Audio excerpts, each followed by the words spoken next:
to be able to take, a lesson or, interaction with a student and, think, how could I have done that better? It's just one of the most important things of our practice, really.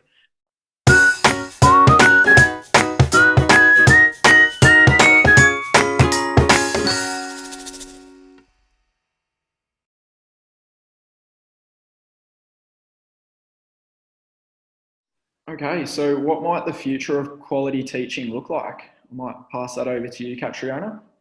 Yeah, sure. To be honest, given what happened last year, who knows is what I think. But if I had to place my bets, I think incorporating more ICT into learning, as staff and students had to be thrust into really knowing their way around a computer and all the programs we were using last year. And I think it'd be a bit of a waste to leave that behind. I think that would be one key thing that's going to tie through into the future of teaching. Blake, what do you think? Yeah, I'm really hoping that the future of teaching incorporates a lot of the flexibility that we saw over the past year. The opportunity to engage with learning through different approaches and ways we thought, previously wouldn't yield any results. And also the opportunity to assess students' learning in different yet still meaningful ways. And I think if we can embrace that into the future, that will only improve teaching. So yeah, fingers crossed from me that becomes a reality. Andy, any thoughts from you? Yeah, I think even we've had the COVID and it's maybe changed slightly how we do teaching, but I think quality teaching still really does look the same as it did. So I think, that looks like, as you just mentioned, Blake, multiple presenting students with multiple different approaches. So I know as a science and mathematics teacher, showing them multiple different ways of tackling a problem. And yeah, I think, we need to link it to the students' real lives as well where we can. It's still so important. And encouraging them to make links between different parts of the content and also links between their different subjects as well. If we can give students a picture of, what they need to do, but also, why they need to do it, I think that's really important too. So do you want to add anything to that, Linda?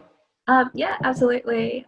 I know this might be a little bit contentious, but I do think maybe a little bit of a mixture of remote learning and on-site is something that I'm hoping to look forward to in the future of teaching. I say this because I'm thinking about the kids who really have benefited from remote learning, the ones who found sitting behind, a computer screen something that they don't feel too anxious to do or found quite engaging. Obviously love being in the classroom as well. Tricky question, to be honest, but maybe when we look into the future, we can be a little bit more flexible, we can be a little bit more adaptive, and we embrace challenges head on like we did last year. Okay, so then have the skills and characteristics of effective teachers changed after COVID then? I think a little bit. I think we're a lot more accepting, we're a lot more understanding, we're a lot more empathetic and flexible. And if anything, navigating our way through IT, navigating our way through worksheets, or, resources and stuff, it's made us a lot more knowledgeable as well. Yeah, that's my point of view. Caitriona, what do you think? Yeah, I think that flexibility is really important, and being prepared to be flexible, I think, is a thing as well. Just having everything organized so that when you need to make those quick changes, you're prepared and it's there and you can do it and you're not going to feel stressed. I think that's really important. I think also having an open mind and always be ready to challenge yourself. So when you get given a new program that your school's being like, you need to learn how to do this, your first step shouldn't be like, oh no, I can't do it, I'm never going to, be able to do this. I think it's important to, challenge yourself and be like, you know what, I can't do it now, but maybe tomorrow I'll understand something more. The day after I'll get better at it, and, just keep persevering through that. Just the same expectations we would have of our students as well, really. Like, what do you think?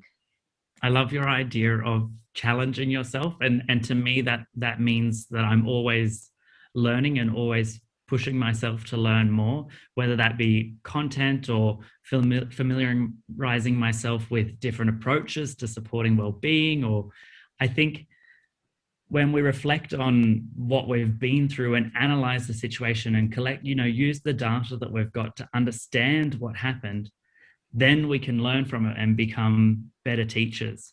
So I think being, part of being prepared and proactive, like you mentioned, Caitriona, is also always learning and working to become a better teacher. So I absolutely think that's a characteristic of a high quality teacher moving forward. Any last thoughts, Andy? No, I think you've summarised that perfectly there, Blake. Yeah, reflection is just super important, isn't it?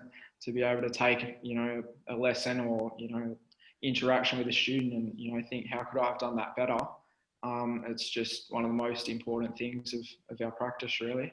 And I think so long as we have that growth mindset, you touched on it before, Caitriona, I think that really allows us to do the job we do. It'd be pretty difficult to stay stagnant and be able to continue to do teaching. Reflection's so important.